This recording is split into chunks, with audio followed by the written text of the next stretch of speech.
네, 우리 모두 다 함께 사무엘 기상 2장 11절에서 26절 말씀 보도록 하겠습니다. 사무엘 기상 2장 11절에서 26절 말씀입니다. 성도님들, 우리들 중에 지도자가 중요하다는 걸 모르는 분들은 없으실 겁니다. 이런 지도자들은 대통령님, 국회의원님 혹은 목사님, 직장 상사 등이 있습니다. 만약 이런 분들이 타락하거나 이기적이거나 욕심이 많으면 우리는 쉽게 절망을 느끼곤 하죠. 왜냐하면 그러한 지도자들은 우리 삶에 크게 그리고 오래 영향을 끼치기 때문입니다. 혹시 우리 중에 원치 않는 대통령이 뽑히는 상황을 걱정하는 분들이 계십니까? 아니면 직장 상사나 주변 사람들의 부당함으로 인해 눈살이 찌푸려지고 화가 나는 분들이 계십니까? 이런 상황이 얼마나 오래 갈지 몰라 우울하고 낙담되는 분들이 계십니까? 그러시다면 오늘 저와 함께 본문을 자세히 살펴보며 하나님이 주시는 소망을 우리 함께 가질 수 있길 소원합니다. 네, 사무엘기상 2장 11절에서 26절 말씀입니다. 이제 엘가나는 라마에 있는 자기 집으로 돌아갔더라. 그 아이는 제사장 엘리 앞에서 주를 섬기더라. 이제 엘리의 아들들은 벨리알의 아들들이었으니 그들이 주를 알지 못하였더라. 제사장이 백성에게 행하는 관습은 이러하였더니 곧 어떤 사람이 희생물을 드리고 그 고기를 삶을 때 제사장의 종이 살이 새 딸린 고기 갈고리를 손에 가지고 와서 그가 납작한 냄비나 솥이나 가마솥이나 깊은 냄비 안에서 그것을 찌르고 그 갈고리에 걸려 올라오는 모든 것은 제사장이 자기를 위해 취하였더라.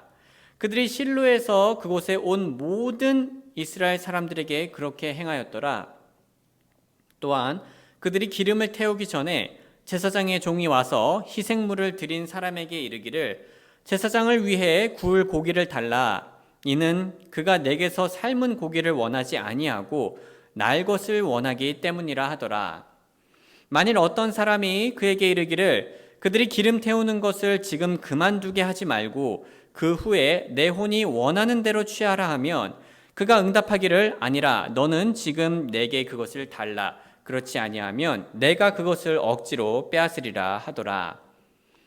그런즉 이 청년들의 죄가 주 앞에 심히 컸으니 이는 사람들이 주의 헌물을 멸시하였기 때문이더라. 그러나 사무엘은 아이였을 때 아마 에봇을 입고 주 앞에서 섬기더라. 또한 그의 어머니가 해마다 희생물을 드리러 자기 남편과 함께 올라갈 때마다 작은 덧옷을 만들어서 해마다 그에게 가져다 주었더라.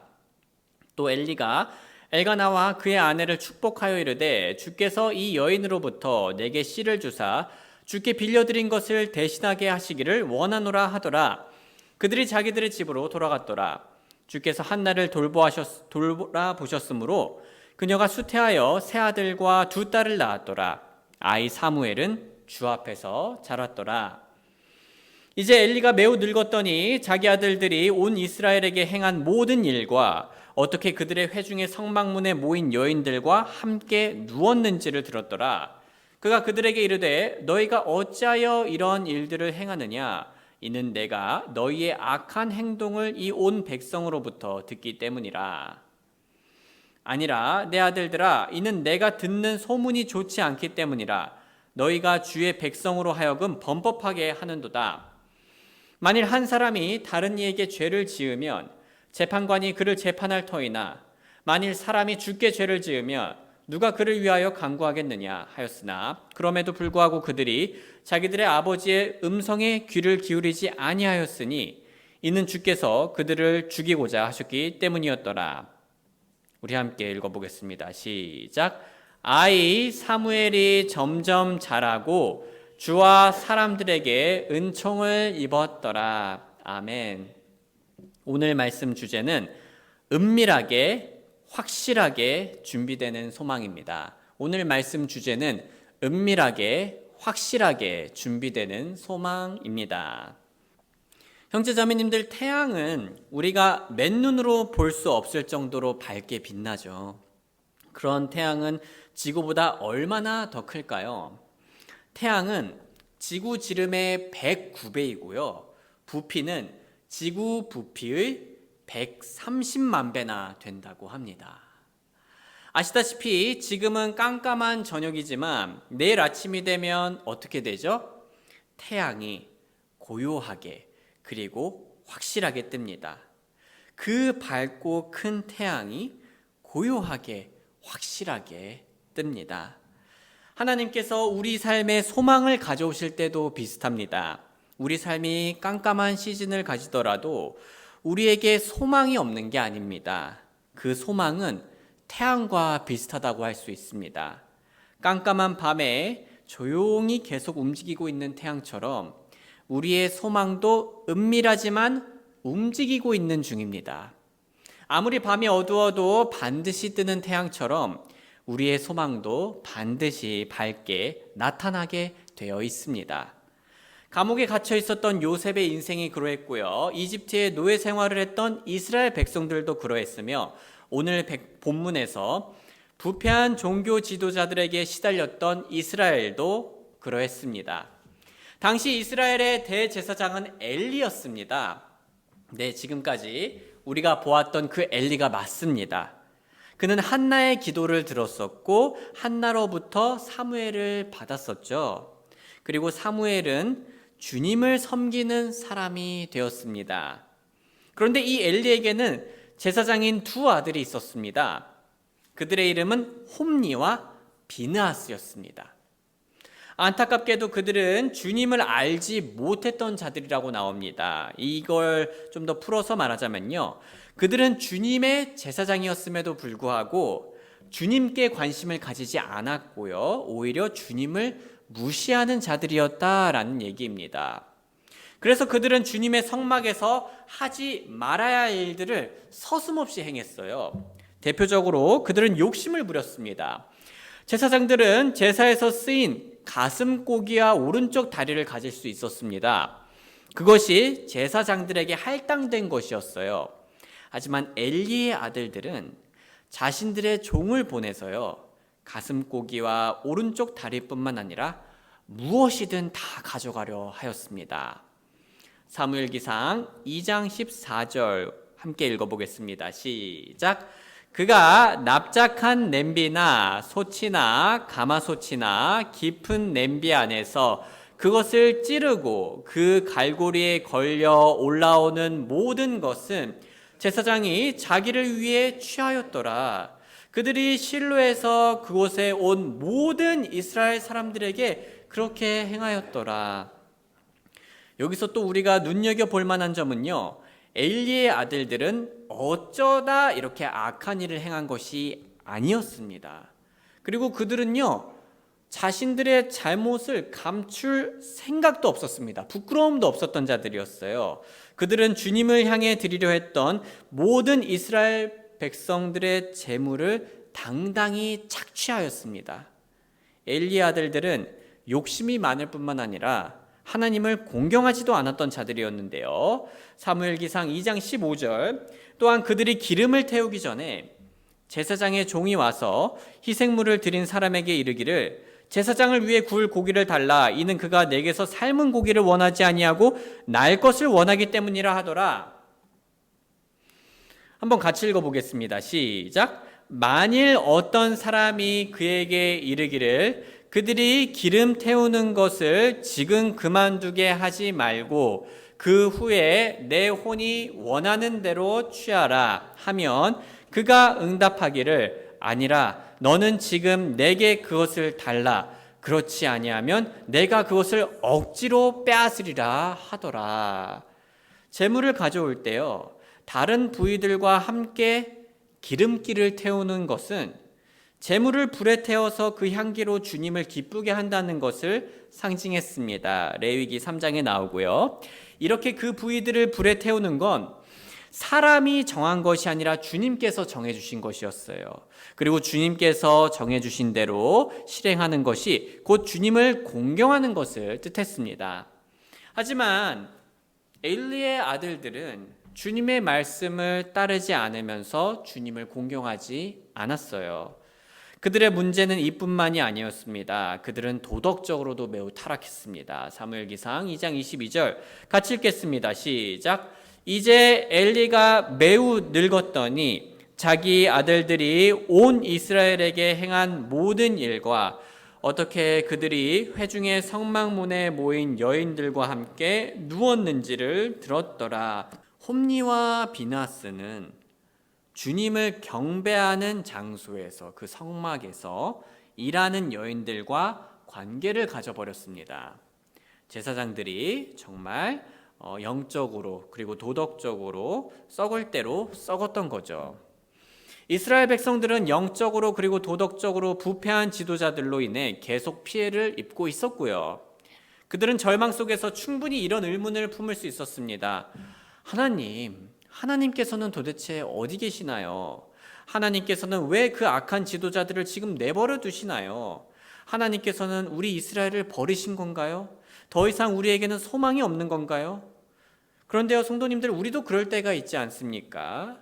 우리는 우리의 대통령, 국회의원, 목사, 선생, 직장들로 인해서 괴로울 때, 절망하며 하나님을 찾을 때가 있습니다. 우리의 지도자들이 타락할 때 우리는 절망을 하게 된다는 겁니다. 그런데 형제 자매님들, 오늘 본문은 좀 특이한 부분이 있는데요. 홈니와 비느하스의 만행들이 이렇게 나오는데 그 만행들 사이사이에 사무엘이 등장한다는 겁니다. 일반적으로 홈니와 비느하스의 만행에 대한 이야기가 나온다면, 그리고 그걸 말하고자 한다면요, 그들의 이야기만 쭉 이어서 하면 되겠죠.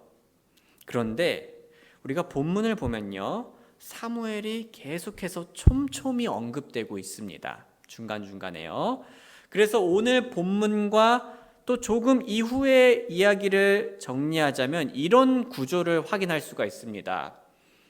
사무엘의 섬김이 나오고요, 엘리 아들들의 재물 관련 죄들이 나옵니다. 그리고 엘리 아들들에 대해서 쭉 얘기하는 것이 아니라 또 갑자기 사무엘의 섬김에 대해서 얘기를 하고요, 그리고 엘리 아들들의 성적인 죄에 대해서 얘기합니다. 그리고 사무엘의 성장에 대해서 얘기하고요, 또 엘리 아들들에 대한 하나님의 심판이 예언되어 있고요, 그리고 또 3장에서는 사무엘의 섬김이 나옵니다. 타락한 엘리의 아들들에 대해 이야기를 하던 중 성경은 조금씩이라도 사무엘을 계속해서 언급하고 있습니다. 마치 속삭이듯이 말이죠. 이런 본문의 구조는 주목할 만합니다. 왜냐하면 이 구조는 하나님께서 그 악한 상황 속에서도 소망을 확실하게 준비하고 계시다는 것을 보여주기 때문입니다. 당시 사람들에게는 엘리의 아들들을 보면서 이제는 소망이 없다, 이스라엘은 망했다, 우리나라 망했다, 다시는 우리나라는 이제 햇빛을 볼 수 없을 거다라고 절망했을 수 있습니다. 하지만 이 모든 상황 속에서도 성경은 사무엘을 언급하고 계속 기억하게 했습니다. 그리고 엘리의 아들들이 하나님과 사람들의 미움을 쌓고 있는 와중에 사무엘은 하나님의 사랑과 주변 사람들의 사랑을 쌓고 있었습니다. 사무엘기상 2장 26절 같이 읽겠습니다. 시작. 아이 사무엘이 점점 자라고 주와 사람들에게 음총을 입었더라. 새싹이 돋을 때, 이파리가 생길 때, 꽃이 필 때 큰 소리가 나는 경우는 드물죠. 이렇게 성장이라는 것은 대부분 고요합니다. 대신에 확실하죠. 이처럼 이스라엘의 소망은 그 어둠 가운데서도 고요했지만 확실하게 준비되는 중이었고, 훗날 그 소망은 완성되었습니다. 엘리 아들들은 전장에서 허무하게 죽게 되었고요, 사무엘이 이스라엘을 지도하게 된 것입니다. 소중한 형제 자매님들, 우리 하나님께서는 우리가 어두운 시기를 지날 때 우리를 드라마틱하게 구하실 때도 있습니다. 하지만 사실 더 자주 사용하시는 방법은요, 하나님께서는 은밀하면서도 확실한 방법으로 우리를 구해 주십니다. 예를 들면 요셉이 이집트의 노예로 감옥에 갇혔을 때가 있었습니다. 그렇게 감옥에 갇혀 있는 동안 요셉은요, 전혀 바깥 상황을 몰랐죠. 어떻게 자기가 감옥으로 빠져나갈지를 전혀 몰랐었습니다. 그저 어두운 나날들이 평생 갈 것만 같은 하루하루가 이어졌습니다. 하지만 요셉이 보지 못하는 곳에서도 하나님께서는 부지런히 요셉의 소망을 준비하셨고 그가 석방되어 이집트 총리가 되게 하셨습니다. 그리고 자신들의 가족들뿐만 아니라 많은 사람들을 구할 수 있는 그러한 선함을 맛보게 되었죠. 이집트의 노예로 지냈던 이스라엘 백성도 마찬가지였습니다. 그들은 절망하였습니다. 하나님 도와주세요 하면서 울부짖었습니다. 그들의 생각에는 도저히 이 이집트로부터 빠져나갈 길이 없어 보였을 겁니다.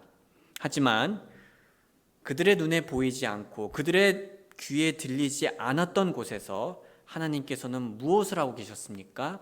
모세라는 소망을 준비하셨고 그를 이집트로 보내서 이집트에서 그들을 구해 주셨습니다.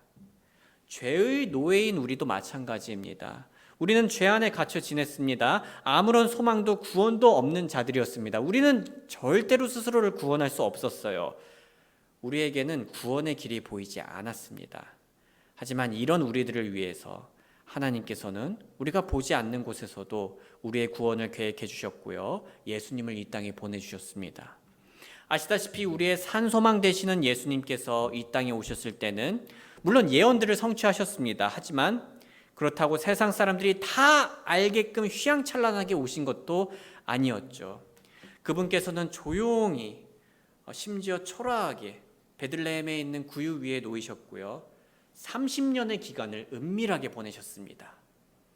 그리고 이후에 구원의 소망을 선포하셨고 결국 우리는 그분 덕분에 죄의 감옥에서 빠져나와 하나님의 자녀로 살 수 있게 되었습니다.